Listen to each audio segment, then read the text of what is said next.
4년 전 그 교황이 한국에 방문해서 이제 퍼레이드를 할 때 이 방탄차인 리무진을 타지 않고 국산차 소형차를 탔고 중국의 중증 장애인들이 모여 사는 이 꽃동네를 방문해서 장애인들의 이마에 입맞춤을 해줬고, 또 미사를 집전하면서 그 세월호 유가족들과 또 위안부 할머니들을 초청해서 포옹을 해 주었습니다.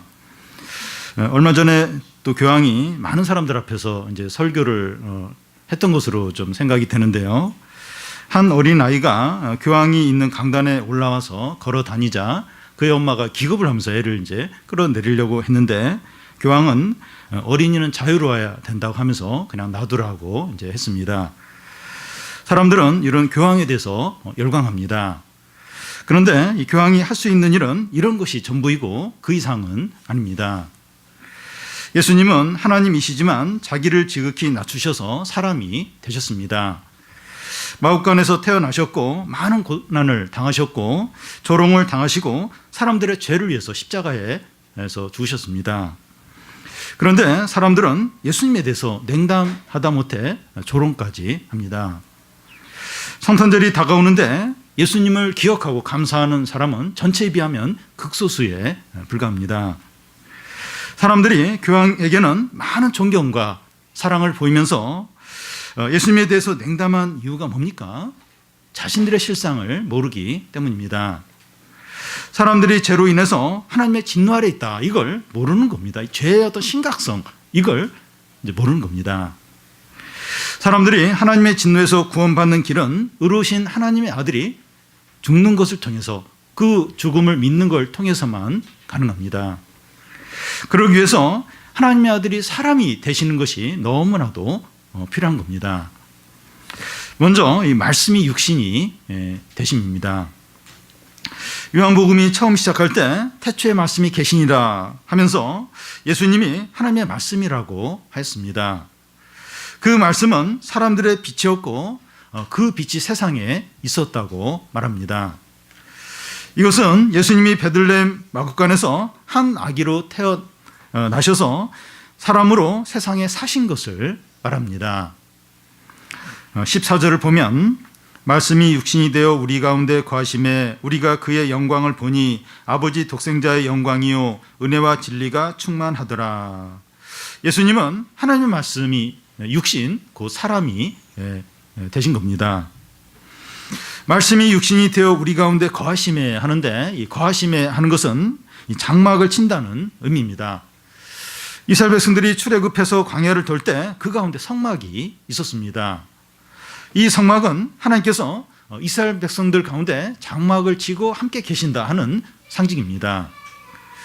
그런데 이제는 하나님의 아들이 인간이 되셔서 사람들 가운데서 함께 지내시는 겁니다. 같이 식사도 하고 같이 잠도 자고 같이 길도 가고 같이 많은 이야기를 나눈 겁니다.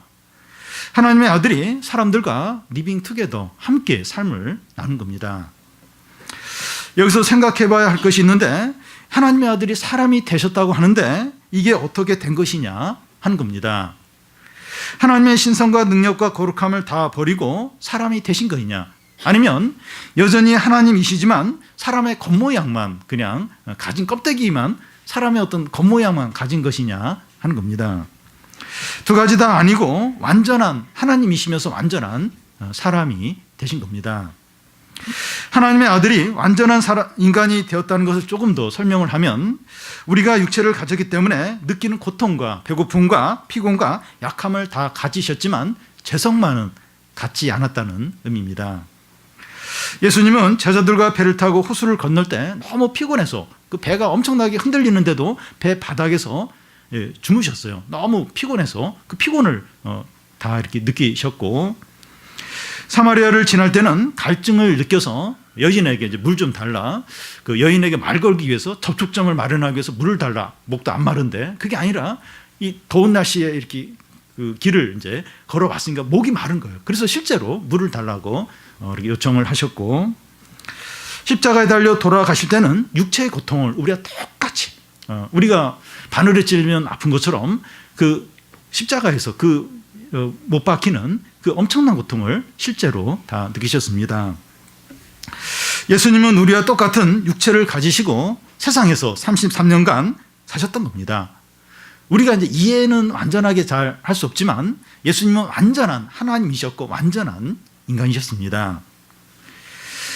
성도 여러분, 이 하나님의 아들이 사람이 되신 것은 지극히 겸손한 것이고 하나님의 큰 은혜이고 사랑입니다. 이것은 군대에서 이 장군이, 이 스타가 1등병으로 내려오는 것, 강등되는 것과 그것보다 훨씬 더 낮아진 겁니다. 하나님의 아들이 사람이 되신 이유는 우리를 진정으로 돕고 구원하기 위해서입니다. 만약에 예수님이 사람이 되지 않으셨다면 우리의 불안과 고통과 슬픔을 잘 이해하지 못하셨을 겁니다. 그런데 예수님이 우리와 똑같은 몸을 가지셨고 세상에서 사셨기 때문에 우리가 힘들어하는 문제를 너무나 잘 이해를 하십니다. 우리가 이제 기도를 하는데 말이 어눌해가지고 표현을 잘 못할 때가 있어요. 너무 힘들면 또 울먹울먹 그러면서 제대로 기도를 못한다 할지라도 하나님 다 알아듣으세요. 다 무슨 기도를 하고 지금 얼마나 힘든지 다 이해를 하십니다. 그리고 예수님이 사람이 되셔야만 우리 죄를 위해서 십자가에 죽으실 수 있는 겁니다. 그래서 예수님이 사람이 되신 이유는 우리의 진정한 유익과 구원을 위해서입니다. 예수님이 사람이 되시고 또 고난당하시고 십자가를 죽으시고 하나님께는 아무 상관이 없어요. 어떤 면에서 우리의 유익을 위해서 우리 구원을 위해서 이 모든 것을 하신 겁니다.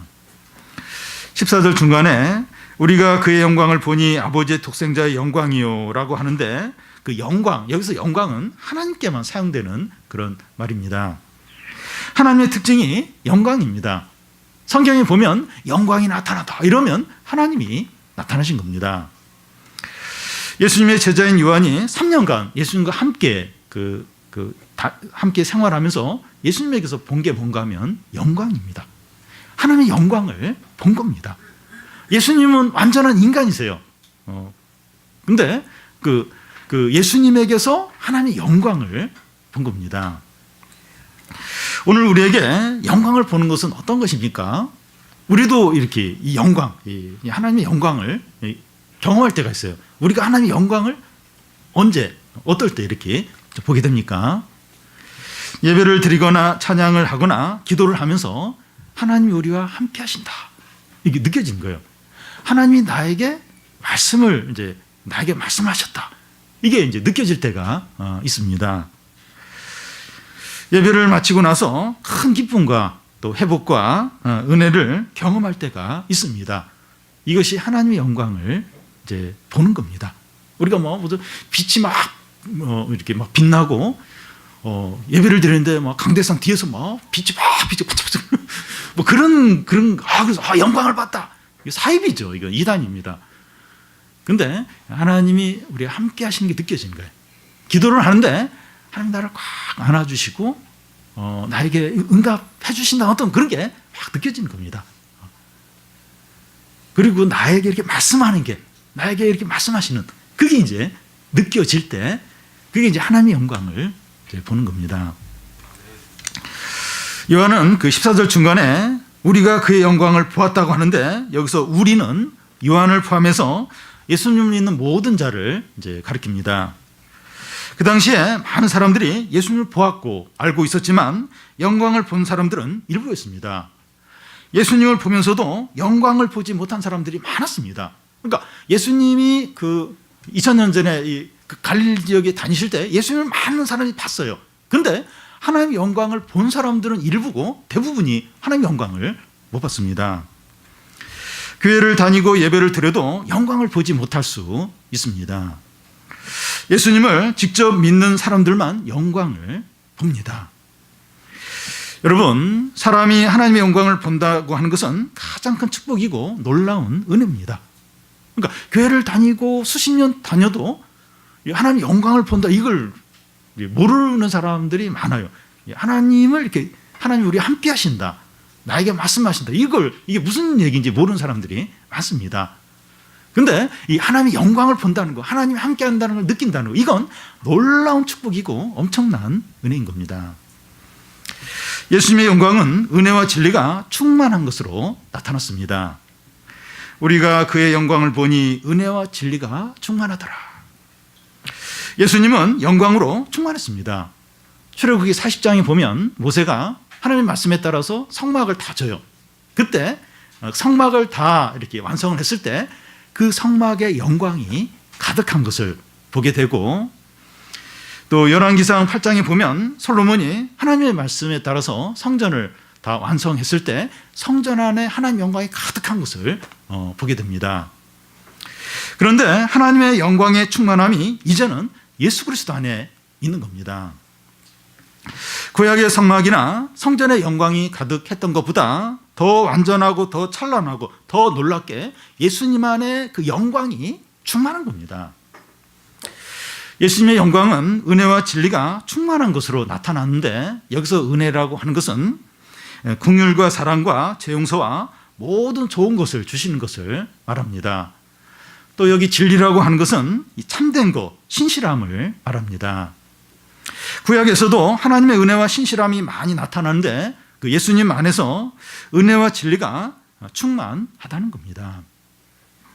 어느 정도로 충만한가 하면 예수님의 옷자락만 져도 병이 나올 정도로 이 은혜가 이제 충만한 겁니다. 예수님의 삶과 가르침과 기적들은 은혜와 진리의 충만함의 표현입니다. 예수님의 가르침들, 또 예수님의 삶들, 예수님의 어떤 기적들, 이건 그 예수님 안에 있는 은혜와 진리의 충만함의 어떤 표현들인 겁니다. 우리가 신앙생활을 하면서 은혜와 진리의 충만함을 누려야 됩니다. 그런데 어떤 사람은 풍성함을 누려요. 그런데 어떤 사람은 그런 게 있는 줄도 모릅니다. 신앙생활을 하면서 이 주님 안에 있는 은혜와 진리의 이 충만함을 맛보고 누려야 되는데, 누구는 누리는데 누구는 그런 게 있는 줄도 모르면서 이제 이렇게 사는 분들이 있습니다. 그래서 우리는 거듭나야 되고 변해야 되고 신앙이 자라야 됩니다. 그 교회만 갔다 오면 되지. 다른 게 뭐가 필요해? 교회 갔다 오고 열심히 공부하고 열심히 일해서 돈 벌면 되는 거지. 근데 그게 전부가 아니라 신앙이 자라야 돼요. 거듭나야 됩니다. 믿음이 살아있는 믿음을 가져야 됩니다. 말씀과 기도와 예배를 통해서 영광의 이 충만함을 보고 은혜와 진리의 충만함을 누려야 됩니다. 이게 신앙생활이에요. 근데 교회는 다니는데 이런 은혜와 진리의 충만함을 몰라요. 영광을 몰라요. 그러면 이제 세상의 욕심을 내지 않을 수 없는 거예요. 왜냐하면 그 자신의 있는 필요를 채워야 되는데 영광도 모르고 은혜와 진리의 풍성함도 모르고, 그러면 세상에서 채우려고 하지 않을 수 없는 겁니다. 세상 사람과 똑같이 세상을 추구하고 세상 재미에 빠지고 그렇게 살 수밖에 없는 거예요. 영광을 모르는데, 은혜와 진리의 충만함을 모르는데 그걸 어디서 채웁니까? 세상에서 채워야 되죠. 세상 재미와 정욕과 욕심을 추구하지 않을 수 없는 겁니다. 그래서 신앙이 자라야 돼요. 살아있는 믿음을 가져야 됩니다. 변해야 되고 거듭나야 됩니다. 그래서 하나님의 영광을 보고 은혜와 진리의 충만함을 맛보고 누려야 됩니다. 주님이 오신 이유가 그거죠. 그냥 교회만 나가도록, 교회 안 나갔는데 교회 나가도록, 나쁜 짓 조금만 하도록, 그러기 위해서 예수님이 오셨습니까? 십자가 죽으셨습니까? 아니죠. 하나님의 영광을 보고 은혜와 진리의 충만함을 맛보고 누리도록 오신 거죠. 그 주님 믿어야죠. 그게 잘 안 느껴지면 신앙이 잘해야 되죠. 다음은 예수님과 우리의 관계입니다. 가족 중에 한 사람이 크게 성공하면 나머지 형제들까지 혜택을 같이 누리는 것을 보게 됩니다. 요셉이 그 애굽 총리가 되자 그 자기 형제들, 가족들, 많은 사람들에게 많은 혜택이 이제 요셉을 통해서 흘러가는 것을 이제 보게 됩니다. 이와 같이 예수님의 충만함이 그 안에만 머무는 것이 아니라 사람들에게 흘러갔습니다. 16절을 우리 같이 한번 읽겠습니다. 우리가 다 그의 충만한 데서 받으니 은혜 위에 은혜로라. 우리가 다 그의 충만한 가운데서 받는다는 겁니다. 이 받는다고 하는 것은 이례적인 것을 말하는 것이 아니라 계속해서 반복적으로 지속적으로 주어지는 것을 말합니다. 우리는 말씀으로 한번 크게 은혜를 받는 것으로 만족하면 안 됩니다. 우리가 은혜를 한번 크게 받으면 길게는 한 달, 짧으면 하루, 어떤 경우는 1시간밖에 이렇게 지속이 되지 않는 경우도 있습니다. 은혜가 바닥나면 그때부터 예전으로 돌아가요. 기쁨 없이 무기력하게 지냅니다. 언제 은혜를 받았는지, 언제 뭐 믿음이 좋았는지 싹 그 완전한 과거로 돌아가고 무기력하게 기쁨 없이 지내게 됩니다. 사람이 창조될 때부터 하나님께 의존적으로 살도록 지어졌습니다. 사람 자체 안에 영생이 없기 때문에 하나님으로부터 계속 생명이 공급이 돼야 됩니다. 아담과 하와의 죄가 무엇인가 하면 더 이상 하나님께 의존적으로 살기를 거부하고 독립적으로 살려고 이제 결심을 하고 그렇게 행동을 한 게 아담과 하와의 큰 죄였습니다. 그때부터 인류에게 고통과 불행과 사망이 온 것입니다. 언제부터 사망이 왔는지, 고통이 왔는지, 아담과 하와 사이에 불화가 생겼는지 딱 그 하나님 말씀 거부하면서 더 이상 하나님 의존적으로 살지 않고 독립적으로 살려고 딱 결심한 때부터, 그때부터 인류에게는 불행과 고통과 죽음이 찾아왔습니다. 포도나무와 가지 부위에서 이 가지가 나무에서 떨어져 나가면 더 이상 열매를 맺지 못하고 죽게 되는 것과 같습니다. 사람들의 불행과 고통의 그 원인이 주님으로부터 딱 단절이 된 거예요. 주님으로부터 떠난 겁니다. 거기서부터 모든 고통과 불행이 시작됐습니다. 그래서 우리는 주님의 충만하심으로부터 계속 공급을 받아야 합니다. 그런데 주님의 충만하심으로부터 받는 것을 방해하는 것들이 있습니다. 그것은 교만과 죄와 불신앙과 의심과 두 마음을 든 겁니다. 우리의 마음 안에 이런 것들이 들어오면 주님의 충만하심이 중단됩니다. 아니, 신앙생활을 하는데, 예배를 드리는데, 우리는 나름대로 애를 쓰는데 왜 주님의 충만하심이 느껴지지 않을까, 누리지 못할까? 두 마음이 있는 거예요. 의심이 있는 거예요. 죄 가운데 빠져 있는 겁니다. 그래서 충만함을 누리기 위해서는 많은 일을 하는 것이 필요한 것이 아니라 이런 것들을 마음에서 몰아내야 됩니다. 이 두 마음, 욕심들, 이걸 이제 마음에서 몰아내야, 그래야 이제 주님의 충만하심을 누리게 됩니다. 우리가 다 그의 충만한 데서 받으니 은혜의 은혜더라. 은혜의 은혜다 하는 것은 이 해안가에 서 있으면 파도가 이제 계속 밀려오는 그런 것과 같습니다. 바람이 세게 부는 날은 이 파도가 더 세게 해안으로 몰려오는데, 파도가 너무 막 이렇게 그 바람에 의해서 이렇게 몰려오면 피해야 돼요. 얼른 도망가야 될 정도로 그 파도가 아주 높이 이제 밀려오게 됩니다. 은혜의 넓은 바다에서 은혜의 파도가 밀려오는데 끝이 없습니다. 은혜가 이 바닥이 나거나 고갈되는 경우는 절대 없어요. 네가 은혜를 구하는데 은혜가 고갈이 됐다, 다음에 와라, 그런 경우는 없습니다. 이 은혜의 넓은 바다에서 은혜의 파도가 밀려오는데 고갈되거나 중단되는 법이 없습니다. 우리가 겸손하고 믿음을 지키고 죄를 멀리하고 하나님의 자녀다움으로 행할 때 은혜와 충만함이 계속 우리에게 밀려옵니다. 이 복음성가 중에 싹트네 내 마음의 사랑이 하는 복음성가가 있는데, 처음에는 아주 작은 시, 싹트네 이렇게.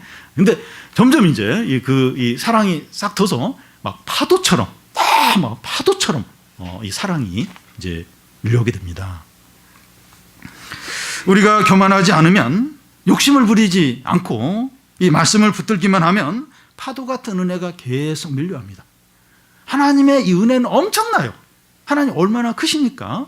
우주를 창조하신 분이에요. 너무나, 이 우주가 너무 넓습니다. 우주 길이가 뭐 2천억 광년? 그러니까 이 별이 이제 1년 동안 가는 게 1광년인데 우주가 그렇게 커요. 그래. 하나님의 은혜가 너무 커요. 우리가 겸손하기만 하면, 이 말씀을 붙들기만 하면 이 은혜가 엄청나게 밀려옵니다. 그런데 우리의 삶을 보면 은혜가 떨어지고 지치고 침체될 때가 있습니다. 어떤 일로 인해서 염려와 두려움이 막 밀려올 때도 있습니다. 그럴 때 어떻게 됩니까? 삼손이 이제 블레셋 군대와 싸울 때 1,000명을 죽이고 나서 지쳤어요. 근데 이제 블레셋 군들이 이제 삼손을 죽이려고 이제 접근합니다. 그때 삼손이 부르짖어요. 내가 지금 지쳤다고, 하나님 은혜를 달라고. 그러니까 막 땅에서 확 생수가 쏟아져 나오고 그걸 마시고 또 삼손이 또 싸우게 됩니다. 너에게 성령이 다 떨어졌으니 성령을 부어달라고 부르짖는 겁니다. 그러면 땅에서 생수가 쏟아지듯이 은혜가 다시 부어져요. 뭐 당장 그렇게 되지 않을 때도 있어요. 근데 조금 걸리더라도 하나님 반드시 성령을 부어주십니다. 반드시 은혜를 주십니다. 우리가 다 그의 충만한 데서 받으니 은혜의 은혜더라. 이것도 받는 사람이 있고 받지 못한 사람이 있습니다. 믿음이 있는 자들이 주의 충만함을 받아 누리게 됩니다. 우리 모두가 믿음을 가져서 주의 충만함을 받으시기를 바랍니다. 마지막으로 하나님을 나타내십니다. 몇 년 전에 북한의 김정은의 아버지 김정일의 요리사였던 일본 사람이 탈출을 해서 그 김정일에 대해서 책을 쓴 적이 있습니다. 김정일의 사생활은 외부에 거의 알려지지 않아서 알 수가 없는데, 그러니까 김정일을 잘 아는 사람만이 이 김정일의 사생활이 어떤지 이렇게 알려줄 수 있습니다. 이와 같이 하나님과 가장 가까이 있던 하나님의 아들만이 하나님을 사람들에게 알려줄 수 있습니다. 18절을 같이 한번 읽겠습니다. 본래 하나님을 본 사람이 없으되 아버지 품속에 있는 독생하신 하나님이 나타내셨느니라. 본래 하나님을 본 사람이 없으되 하는데, 이 하나님을 본다고 하는 것은 하나님을 실제로 보는 것과 하나님을 아는 것을 말합니다. 지금까지는 하나님을 실제로 보거나 하나님을 아는 사람이 없었다는 겁니다. 물론 아브라함은 하나님을 만났어요. 그런데 하나님을 실제로 본 것은 아닙니다. 모세는 하나님을 보게 해달라고 요청을 했을 때 하나님은 네가 나를 보면 죽는다, 즉사한다고 하고선 그 하나님의 등만, 하나님의 등이라고 하는 것은 하나님의 영광의 어떤 주변부만 이제 보게 이렇게 했습니다. 예수님이 오시기 전까지 사람들은 하나님을 보지도 못했고 아주 부분적으로만 알았습니다. 그런데 하나님의 품속에 있는 하나님의 아들이 하나님을 사람들에게 알게 하신다는 겁니다. 이 품속에 있는 이란 표현은 신인 동형적 표현으로 하나님을 인간의 어떤 인간적인 어떤 것으로 묘사한 것을 이제 가리킵니다. 그래서 이 품속에 있다고 하는 표현은 하나님과 그 예수님의 친밀하고 서로 잘 아는 관계를 가리킵니다. 마치 이제 아버지가 그 아들을 이렇게 자녀를 품속에 안고 있는 것처럼 하나님 아버지가 이제 예수님을 이렇게 품속에 안고, 그래서 너무 서로 친밀하고 서로 잘 아는 그런 관계를 이렇게 품속에 있는, 이렇게 이제 표현을 하고 있는 겁니다. 하나님과 가장 가깝고 가장 잘 아는 분이 하나님을 보여줄 수 있습니다. 그렇지 않겠습니까? 그러니까 어떤 사장님의 어떤 그 생활, 비서가 제일 잘 알죠. 가까이 있으니까. 그러니까 하나님의 어떤 하나님에 관한 이런 것들은 예수님이 가장 잘 알고 예수님이 우리에게 알려줄 수 있다는 겁니다. 어느 날 제자 가운데 하나가 예수님께 하나님 아버지를 보여달라고 요청을 했습니다. 예수님은 나를 보는 것이 하나님을 보는 것이라고 말씀하셨습니다.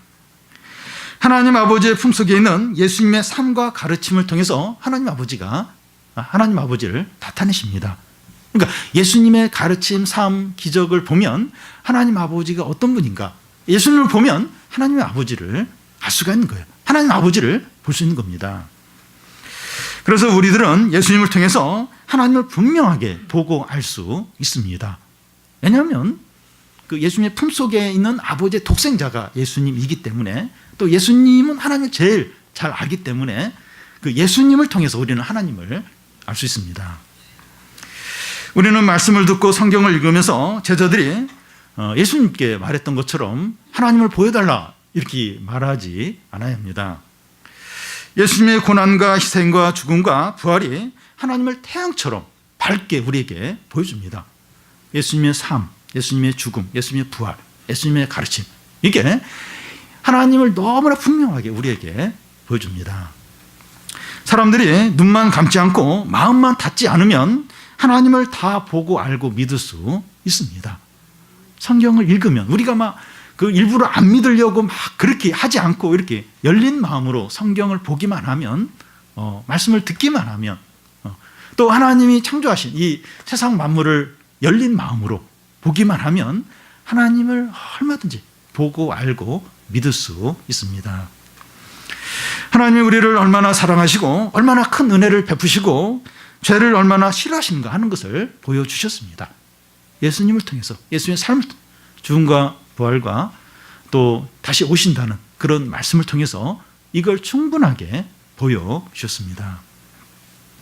우리가 예수님의 십자가를 알고 있다면 하나님을 못 봤다, 또 하나님을 모르겠다 이렇게 말할 수 없습니다.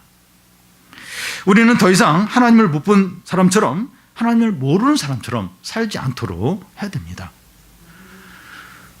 그 교회에 온 적도 없고 또 말씀을 들은 적도 없고 하나님을 안 믿는 그런 사람들은 뭐 어떤 면에서 뭐 좀 그럴 수 있겠다 싶은데, 교회를 다녔고 1년 이상, 5년 이상, 10년 이상, 그리고 설교를 많이 들었고 또 성경도 알고, 근데 하나님을 모르는 사람처럼, 하나님을 못 본 사람처럼 그렇게 이제 살면 안 된다는 겁니다.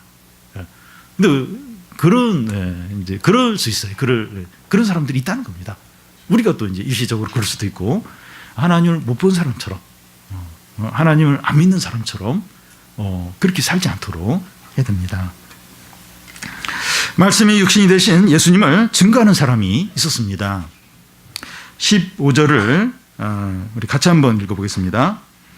요한이 그에 대하여 증언하여 이르되 내가 전에 말하기를 내 뒤에 오시는 이가 나보다 앞선 것은 나보다 먼저 계심이라 한 것이 이 사람을 가리킴이라 하니라. 여기서 요한은 세례 요한을 말합니다. 그가 예수님에 대해서 무슨 증거를 했는가 하면 내 뒤에 오시는 이가 나보다 먼저 계신다는 겁니다. 세례 요한은 예수님보다 6개월 먼저 태어나셨고 예수님보다 먼저 사역을 시작했습니다. 그런데 예수님이 자기보다 앞섰다는 거예요. 이것은 이 세례 요한보다 상대적으로 앞섰다는 의미가 아니라 절대적으로 앞섰다는 겁니다. 예수님의 선지하심을 말하는데 예수님은 태초에 계신 하나님이시라는 겁니다. 세례 요한은 예수님에 대한 이 모든 것들, 그에게 영광이 있고 은혜와 진리가 충만하고 그가 하나님을 나타내신다는 이 모든 게 사실이라고 증언합니다. 그런데 세례 요한은 그때 한 번만 이게 외치고 그치는 것이 아니라 현재도 계속해서 증언하고 있습니다. 오늘 우리에게도 예수님을 증언하고 있습니다. 예수님을 믿고 영광을 보라는 거예요.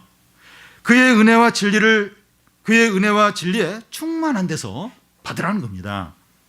한 번 믿고 한 번 받고 그치는 것이 아니라 계속 받아서 은혜의 그 파도를 누리라는 거예요. 계속해서 그걸 누리라는 겁니다. 세례 요한은 지금도 우리에게 계속 외쳐요. 그의 은혜와 진리에 충만한 데서 받으라는 거예요. 은혜의 파도를 계속해서 누리라는 겁니다. 예수님을 통해서 하나님을 보라는 겁니다. 예수님을 통해서 하나님을 보라는 겁니다. 영광을 보는 것이 하나님을 보는 겁니다. 우리가 영광을 이렇게 느껴요. 영광을 이렇게 봅니다. 그게 이제 하나님을 보는 겁니다. 예수님 당시에 예수님을 보고도 영광을 보지 못하고 은혜와 진리를 누리지 못한 사람들이 많았습니다. 하나님의 아들이 그들 앞에서 막 기적을 행하고 가르치는데 또 3년간 그들 가운데 살았는데 하나님의 영광을 못 보고 하나님의 은혜와 진리의 충만함을 못 누린, 맛보지 못한 사람들이 많았습니다. 오늘날도 교회도 오고 예배도 드리고 그래도 영광도 보지 못하고 은혜와 진리를 누리지 못한 사람들이 많다는 겁니다. 세례 요한은 오늘 우리에게 강력하게 증거하고 있습니다. 믿음이 있냐는 겁니다. 믿음의 문제예요. 믿음이 있으면 그 영광을 봐요. 영광을 보고 은혜와 진리의 이 충만함을 누리게 됩니다. 그래서 믿음이 있느냐? 예수님을 구원자로 또 이 만물의 창조자로 하나님으로 믿느냐 하는 겁니다. 우리 가운데 어느 누구도 욕심과 죄와 불신앙 가운데 헤매는 사람이 없기를 바랍니다. 기적이 일어나면, 어려움이 해결되면, 또 원한대로 되면 신앙생활 잘할 텐데 아직 그런 일이 내가 경험을 못해서 그런 일이 없어서 내가 이럴 수밖에 없다. 그렇게 하지 않도록 해야 합니다. 예수 그리스도의 오심과 그리스도의 십자가와 우리 귀에 들리는 말씀을 통해서 하나님이 나타났고 얼마든지 하나님을 알 수 있습니다. 알 수 있어요. 이 성탄절, 또 부활절, 그리스도의 십자가, 우리가 듣는 이 말씀, 얼마든지 그 가운데 하나님을 느낄 수 있어요. 하나님이 나타나셨습니다. 하나님을 얼마든지 알 수 있고 하나님의 영광을 볼 수가 있습니다.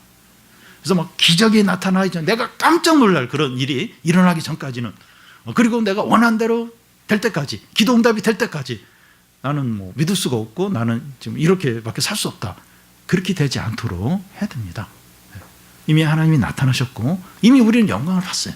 이미 하나님의 어떤 손길을 많이 경험을 했습니다. 본인이 개인적으로 경험하기도 하고 또 다른 성도들 통해서 하나님이 살아계시지 않으면 일어나지 않을 그런 일들을 우리가 이미 많이 봤습니다. 성탄절을 맞이하여 우리 모든 성도들이 예수님을 진정으로 믿으시고 영광을 보고 은혜와 진리의 충만함을 다 누리시기를 바랍니다.